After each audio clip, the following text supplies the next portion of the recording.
UFC 317 is in a couple of weeks, but this weekend is UFC 316, and it's honestly a pretty decent card. Not as good as 317, but it'll suffice for now.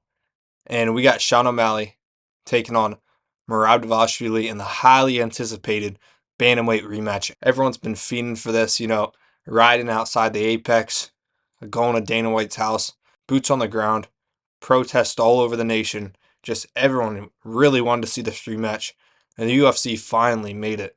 So we're in for a good one. I'm going to give you all my predictions for the fights on this card, kind of break them down a little bit, and ultimately, for the main event, I'm going to tell you why I think Sean will beat Merab. And if you, for whatever reason, question my validity, look at these.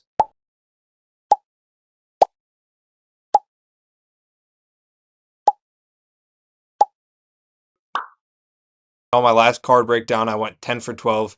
Main event was one of the fights I got wrong, which sucks, but I still nailed that card pretty well. I mean, 10 for 12. Who's doing it like that? Not many people. So, without further ado, I'm going to get into the card. Start at the main event, go down to the prelims. We're going to make some money, get some picks right here. So the main event, Merab Dvalishvili versus Sean O'Malley.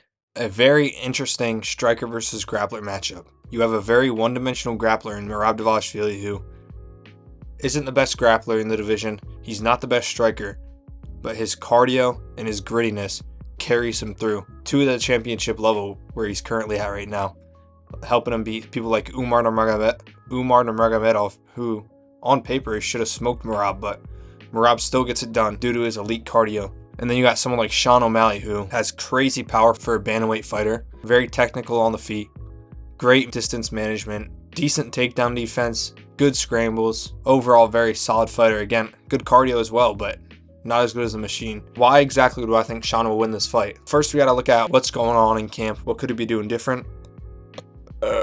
This camp, Sean O'Malley completely changed things around. He's completely off social media, and he cut out the marijuana, which is only going to help his recovery. Not only is his cardio going to be better, but he's going to get better sleep, because as we know, marijuana destroys sleep. Everything improves when you get better sleep. Then we look at someone like Merab. He's kind of out there doing these meet and greets, almost pulling a little Alex Pereira. He's been a champion. He defended his belt. He's on top of the earth right now. He's making funny skits, which he's always done, but now he's going all over the world. He's breaking his toe. He even said it's hard to find motivation to fight Sean O'Malley since he already beat him, although it was a 3-2. Merab is not taking this camp fully seriously. He's making this more evident than ever. And like I said, Sean O'Malley's completely revamping his lifestyle. He was already right here without his improvements, and he's trying to get to the next level, putting everything he can possibly put into fighting.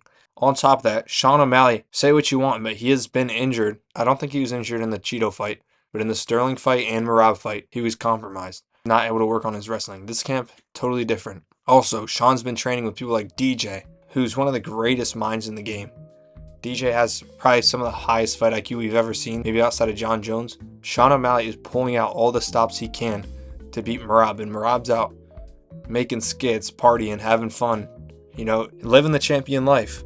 But Sean O'Malley is hungrier than ever. Just that fact alone, how they're doing both their camps, could be a huge concern for Merab Dvalishvili fans. And now we can look into some of the X's and O's. First, let's look at the striking. Sean O'Malley lands 6.7 strikes on average per minute. Merab lands at 4.3. So not only does Sean land more strikes per minute, which we probably could have guessed, but Sean's significant strikes are much more significant than Merab Dvalishvili's. Merab's significant strikes are arm punches that he's just throwing to get to the takedown. Sean doesn't do that. Sean throws a full freaking piston down the pipe and clocks chins. And he throws good kicks, he throws good knees, and is ultimately a sniper. Just like how he caught Aljamain Sterling. He caught Cheeto with that knee, he caught Jan with that knee, he caught Jan with the right. Or was it a left? I don't know. Then Jan got his look back right away. But anyways, Sean O'Malley can land his shots. He will land these shots on Merab. We saw it in the first fight. He landed many beautiful punches. Right straights, left straights on Merab. He's so close to landing some knees that were this close that I think would have really hurt Merab. And then obviously you have that teep that he used in the 5th round and was very effective with. If you look at that teep, Sean O'Malley wasn't really using that up until the 5th round. And when he started using that teep, It was highly effective. He hurt Merab multiple times in that 5th round. Hurt him once, had Merab running. Hurt him again, had Merab running. Looking at the clock. This is Merab looking at the clock in the 5th round. The cardio monster, right? He was looking at the clock, not Sean. Sean did fine cardio-wise. His cardio is not as good as Merab's. I understand that. But he had Merab running around the cage, looking at the clock. If Sean O'Malley can utilize those front kicks earlier in the fight, I think it could be a big problem for Merab. Not only does it keep the distance, but it fires right at a level where if Merab so happens to shoot for a takedown, he's going to get a heel to the jaw and probably get slept. And Sean also doesn't have to worry about getting in close when he throws those front kicks because he can snap him right up and bring him back down. He doesn't have to open himself up for a takedown by overextending on a punch. And you could say, wait, well, what if Merab grabs the foot? Well, Sean O'Malley, again, he snaps that kick in and out. There's not much time to grab it. And once he starts getting Merab to bite on those body kicks, he can go right to the head with that front kick and kick his head into the stands. Will he do it? I don't know. Merab is pretty hard to hit since he's always bouncing around, moving like the little Energizer bunny. There is a very good possibility that Sean can land a clean strike on Merab. On top of that, Sean's takedown defense, it's pretty good. He was able to defend all of Alger's takedowns, some of Merab's, but Sean can get up to the feet pretty damn well. Almost always got up when Merab took him down in that first fight. The more he can get up, the better. Will Merab take Sean down? Yes, probably 3 to 5 times at bare minimum, but the thing is, Sean can get up. When he does get up, Merab's going to be in trouble. I think Sean's going to fight a little smarter too. Sean is a very, very intelligent fighter. He's much more technical than Merab, and he might even have better BJJ than Merab. I don't think Merab could submit a white belt. Like, he just doesn't have it in his arsenal. And Sean, we've seen him in the UFC Fight Pass Invitationals, or whatever they're called, submitting dudes. Just little side quests. And my last point I like to make about this fight, we gotta look at the age. Merab Dvalishvili is 34, which 34 is not washed, I agree. But he's not going to be any better now than he was when he first fought Sean. The prime bantamweight age is like 33, 32, even like 30. Anything from 30 to 33 is prime age. Merab is 34, so I think he's done improving. I think Merab reached his ceiling, which is very high, but he's not going to be any better than the version that Sean O'Malley fought, or the version that Umar Nurmagomedov fought. This is going to be the same Merab. It was 3-2, and Sean O'Malley, I believe, is going to be better. I think he would have made the adjustments necessary to win that extra round. That's all the improvement he needs. Just one more round that he needed to win, and he would have won that. The UFC's due for a moment like this. Leon Edwards, Kamaru Usman, Juliana Peña, Amanda Nunes. The UFC's just due for one of these upset knockouts. Adesanya Pereira too. I feel like it's bound to happen sometime soon. 2025 has been so dry.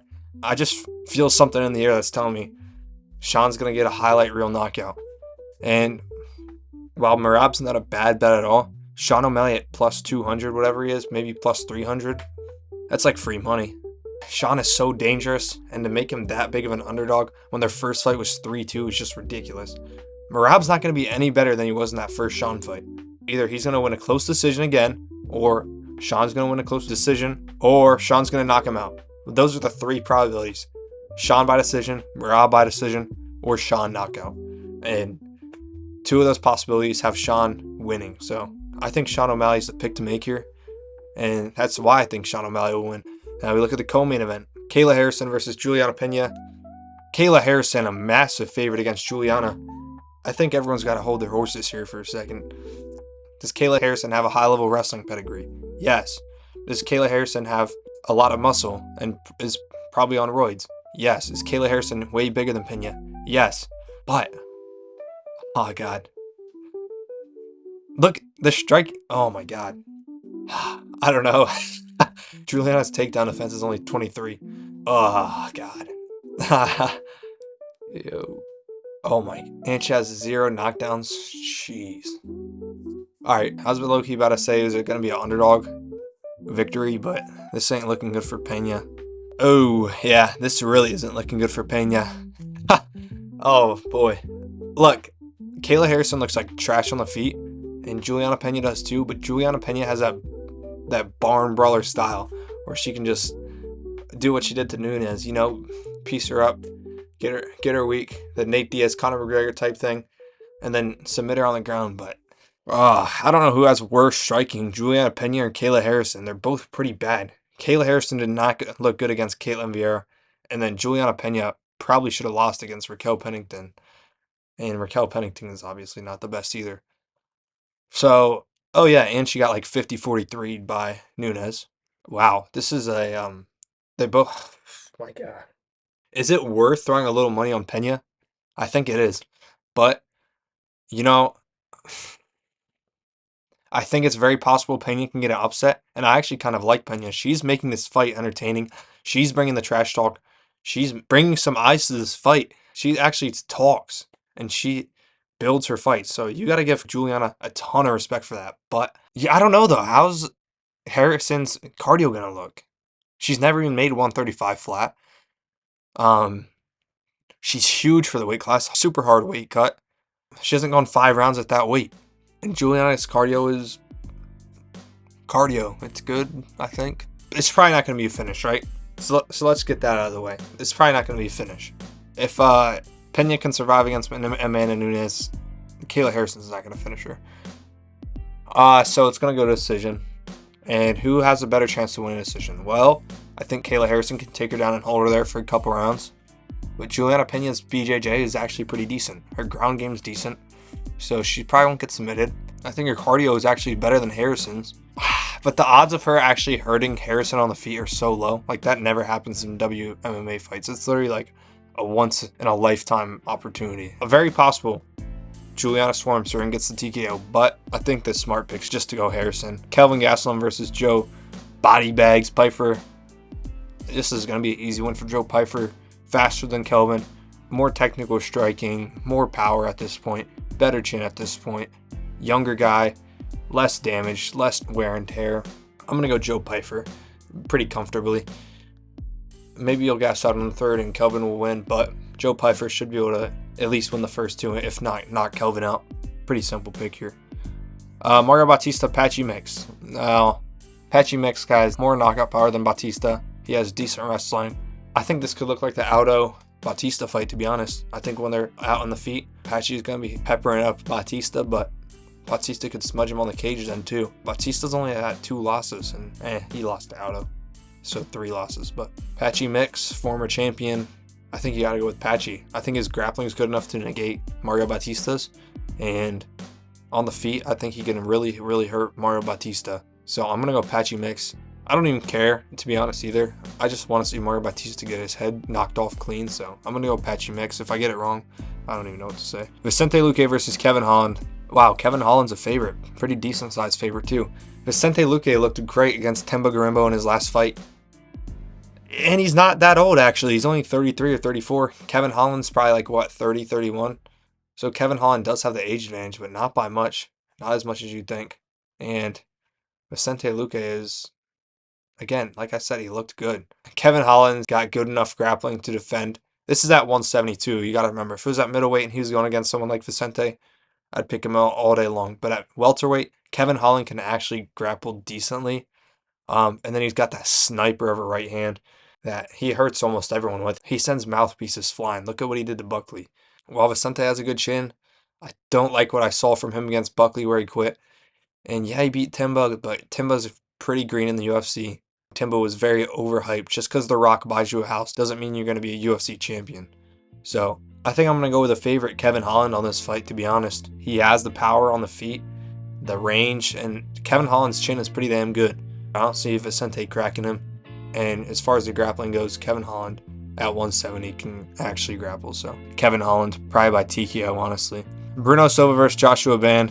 Wow, why does it say they're both minus 550? I don't know, but I'm assuming it's an error and Joshua Van's supposed to be the minus 550 favorite because Joshua Van's striking is insanely good. Bruno Silva just lost to... Who did Bruno Silva just lose to? He got styled on pretty bad. Oh, Manel Cop. Okay. Anyways, Joshua Van smoked Cody Durden. I'm pretty sure he fought someone after that too. He just looks insanely good on the feet. One of the best prospects in the UFC, only getting better and better each fight. Joshua Van, easy pick here. Not much more to say. Azmat Mirzakhanov versus Benderson Ribeiro. Easy pick. You got to go Azmat. Benderson's a replacement, short notice. Azmat's been training. Azmat's been looking very good striking. Azmat's the easy pick here. Not much more to say. Waldo Acosta-Cortez versus Sergey Spivak. Sergey Spivak actually did good against Almeida. He did take him down, and that was about where his success got him. But Waldo Acosta-Cortez, don't they call this guy like... Is this the guy that beat Robelis to Spain? Yeah, he did. So he beat Robelis to Spain, who's obviously a much more dangerous striker than Sergey. I'm going to assume his grappling's good enough, but I'm going to say Waldo Acosta-Cortez. Waldo Cortez Acosta. God, I can't talk. He's going to win, though. Sergey Spivak, the polar bear, whatever his name is, stinks. So I'm going to go Acosta-Cortez. Chaos Williams versus Andreas Gustafsson. I'm going to go Chaos. Dude, Gustafsson looks like Glover Teixeira. But I'm going Chaos Williams. I think he's going to knock his head clean into the third row. Simple as. Markel Medeiros. Oh, Medeiros. Medeiros is good. This guy's Mark Chionsky is making his debut. He's just going to be sent to the slaughter. Easy highlight reel for Medeiros. Wang Kong, the Joker, versus Irene de Silva. Wang Kong is going to win this fight. She's getting the easiest layup of her life.